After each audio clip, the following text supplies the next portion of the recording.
ఈ రాయలసీమ ప్రాజెక్టుల పైన వైఎస్ఆర్ కాంగ్రెస్ పార్టీ గట్టిగా చంద్రబాబు నాయుడు గారు చేస్తున్నటువంటి దుర్మార్గపు చర్యలను అడ్డుకునే విధంగా ప్రతి జిల్లా స్థాయి నుంచి, గ్రామ స్థాయి నుంచి, మండల స్థాయి నుంచి అందరూ కూడా ఒకటి చేసేందుకు, దీని దీర్ఘకాలికంగా పోరాడేందుకు సిద్ధం చేస్తూ ప్రతి జిల్లాలో కూడా ఈరోజు అందరి ఇన్ఛార్జీలతో కలిపి మీటింగ్లు ఏర్పాటు చేయడం జరిగింది. అందులో భాగంగా ఈరోజు గౌరవ అన్నమయ్య జిల్లా అధ్యక్షులు అమర్నాథ్ రెడ్డి గారు, గౌరవనీయులు తంబలపల్లి ఎమ్మెల్యే గారు ద్వారకనాథ్ రెడ్డి గారు, గౌరవ హిందూపూర్ పార్లమెంట్ పరిశీలకులు రమేష్ రెడ్డి అన్న గారు, గౌరవ రాజంపేట పరిశీలకులు సురేష్ బాబు అన్న గారు, గౌరవనీయులు మదనపల్లె ఇన్ఛార్జ్ నిసార్ అన్న గారు, కోడూరు ఇన్ఛార్జ్ గారు, పీలేరు ఇన్ఛార్జ్ గారు కొన్ని అనివార్య కారణాల వల్ల రాలేకపోయారు, వేరే పని ఒత్తిడి వల్ల. మేమందరం కూడా ఈ జిల్లా నుంచి పూర్తిగా పార్టీ ఏదైతే పిలుపునిచ్చిందో దాన్ని గట్టిగా ఏ రకంగా ఈ ప్రాంత వాసులు నష్టపోతున్నారో క్షుణ్ణంగా ప్రజలకు వివరించదలుచుకున్నాం. ఈరోజు 20 నెలలు పైగా తెలుగుదేశం ప్రభుత్వం ఏర్పడి 20 మాసాల పైన దాటింది.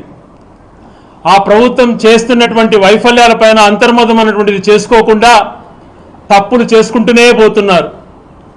ఈరోజు వైఎస్ఆర్ కాంగ్రెస్ ప్రభుత్వం ఎన్నో అప్పులు చేసిందని మాట్లాడినట్టు వీళ్ళు 20 నెలలు గడవక ముందే వైఎస్ఆర్ కాంగ్రెస్ పార్టీ 5 సంవత్సరాలలో 3,32,000 కోట్ల అప్పులు చేస్తే 20 మాసాలలోనే దాదాపుగా 3,20,000 కోట్ల పైగా అప్పులు చేసింది.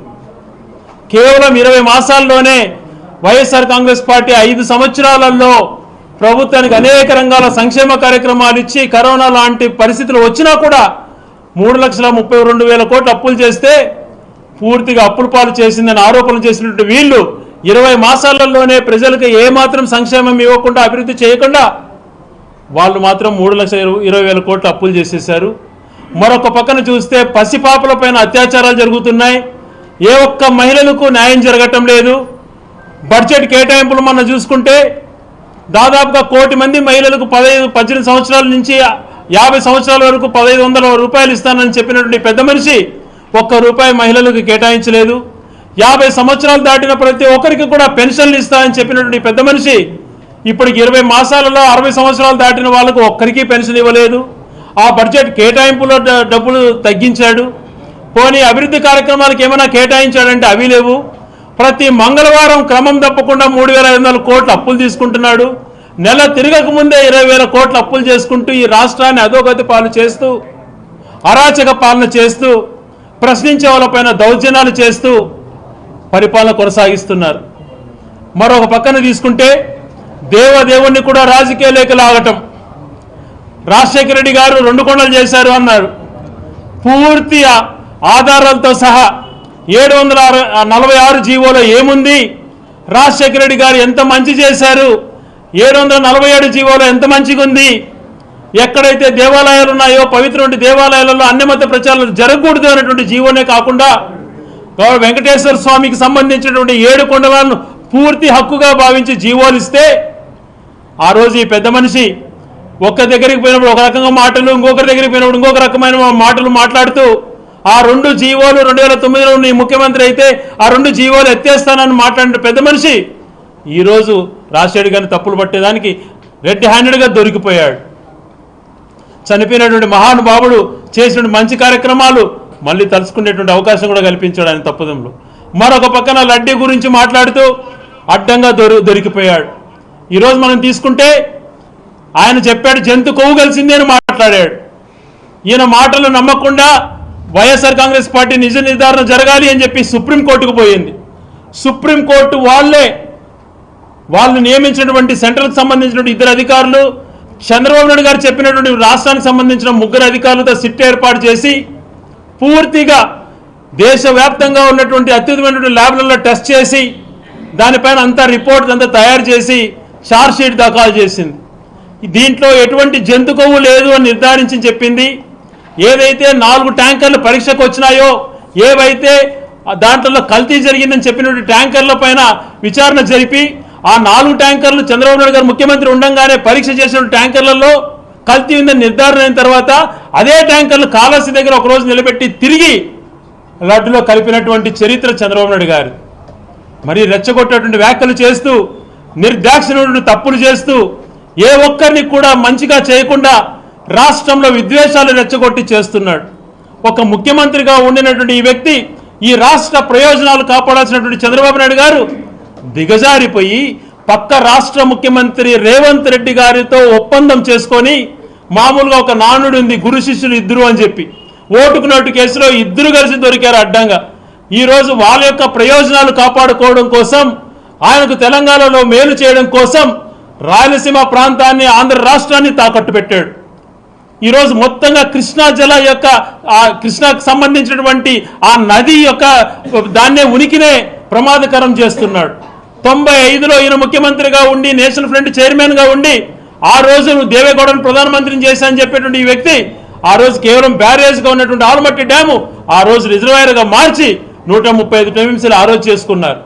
మరి ఈ రోజు ఈయన ఇక్కడ చక్రం తిప్పుతూ, ఈరోజు నా యొక్క మద్దతుతో కేంద్ర ప్రభుత్వం ఉందని చెప్పేటువంటి పెద్ద మనిషి ఆల్మట్టికి సంబంధించి 70,000 కోట్ల పరిపాలన అనుమతులు ఇచ్చి మరొక 119 టీఎంసీలు ఆల్మట్టిలో ఆపితే మన నోట మట్టి కొట్టినట్టు కాదా? ఒక పక్కన కర్ణాటక ప్రభుత్వాన్ని ప్రశ్నించకుండా, మరొక పక్కన కింది స్థాయిలో ఈరోజు నిసార్ అహ్మద్ గారు చెప్పారు, కుండ కిందలో నీళ్లు పెట్టి ఎలా తోడేది అందరికీ అర్థమయ్యేటట్టు చెప్పాడు ఆయన.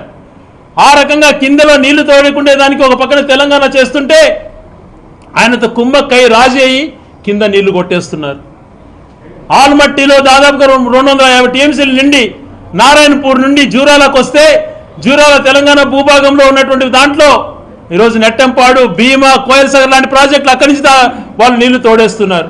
అవి పోయి శ్రీశైలం బేసిన్లోకి వస్తే మరొక పక్క తెలంగాణ నుంచే కింది స్థాయిలో 800 అడుగుల్లోనే కలువకుర్తి కానీ, పాలమూరు రంగారెడ్డి, దిండి ప్రాజెక్టుల ద్వారా SLBC Srisailam left branch canal ద్వారా దాదాపుగా పైకే రాకుండా 8 టీఎంసీలు పైగా అడ్డు తోడేస్తూ కిందనే పవర్ జనరేషన్ నీళ్లు వదిలేస్తున్నారు.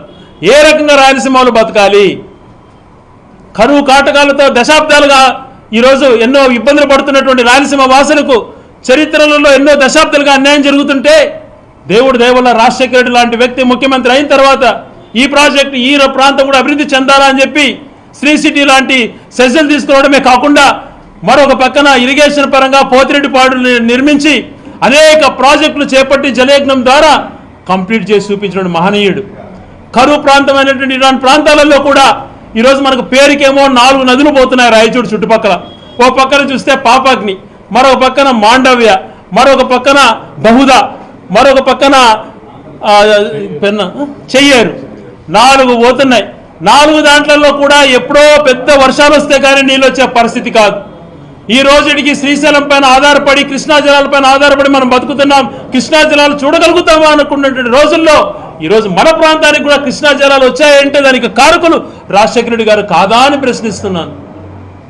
పోతిరెడ్డిపాడును పూర్తిగా నిర్మించడమే కాకుండా, దాని నుంచి 44,000 క్యూసెక్కులు పెంచుకునే విధంగా చేయడమే కాకుండా, గాలేరు నగిరి ద్వారా గండికోట కానీ, అవుకు కానీ, గొల్లపల్లి రిజర్వాయర్ కానీ, వామికొండ సర్వరాజ సాగర్ లాంటి ప్రాజెక్టులు కంప్లీట్ చేసి లక్షలాది ఎకరాలకు ఆయకట్టేయడమే కాకుండా అనేక రకాలుగా మేలు చేస్తుంటే, మరొక పక్కన హంద్రీనీవా ప్రాజెక్ట్ అనేది అవసరమే లేదు అన్నాడు చంద్రబాబు నాయుడు గారు ముఖ్యమంత్రిగా ఉన్నప్పుడు, రెండోసారి 99లో ముఖ్యమంత్రి అయిన తర్వాత.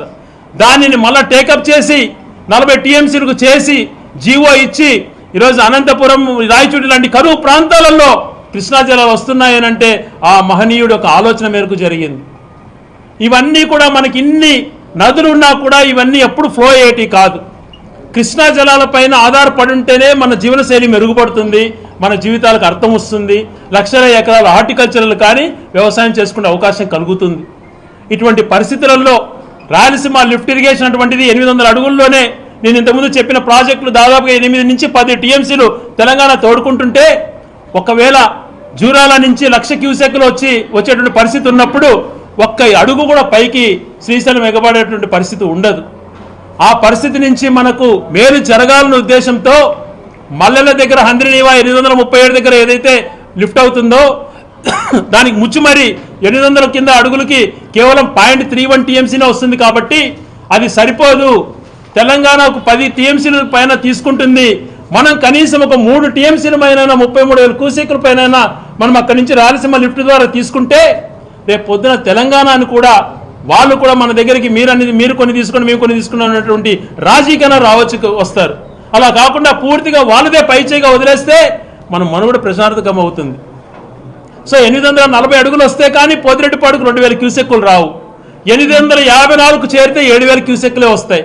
పూర్తి స్థాయిలో పోతిరెడ్డిపాడును మనం యూటిలైజ్ చేసుకోవాలన్నా 881 అడుగులకు శ్రీశైలంలో ఉంటేనే జరుగుతుంది. ఈ రకంగా కింద తోడేసేసి పవర్కు వాడితే ఏ రకంగా మేలు జరుగుతుంది చెప్పండి. దాదాపుగా నెల్లూరులో సోమశిల కండలేరు వల్ల 6 లక్షల ఎకరాలు, గాలేరగిరి హంద్రినీవా వల్ల దాదాపుగా 18 లక్షల ఎకరాలు, 50 లక్షల ఎకరాలు పైగా ప్రశ్నల యొక్క జీవితాన్ని ప్రశాంతకంగా మారుస్తున్నావు నీ యొక్క దొంగ ఆలోచనల వల్ల. ఇదే మా బాధ. ప్రతి ఒక్కరూ కూడా, ప్రతి రైతుకు, ప్రతి ఒక్క మనిషికి, ఈ ప్రాంతంలో పుట్టిన ప్రతి మనిషికి బాధ్యత ఉంది.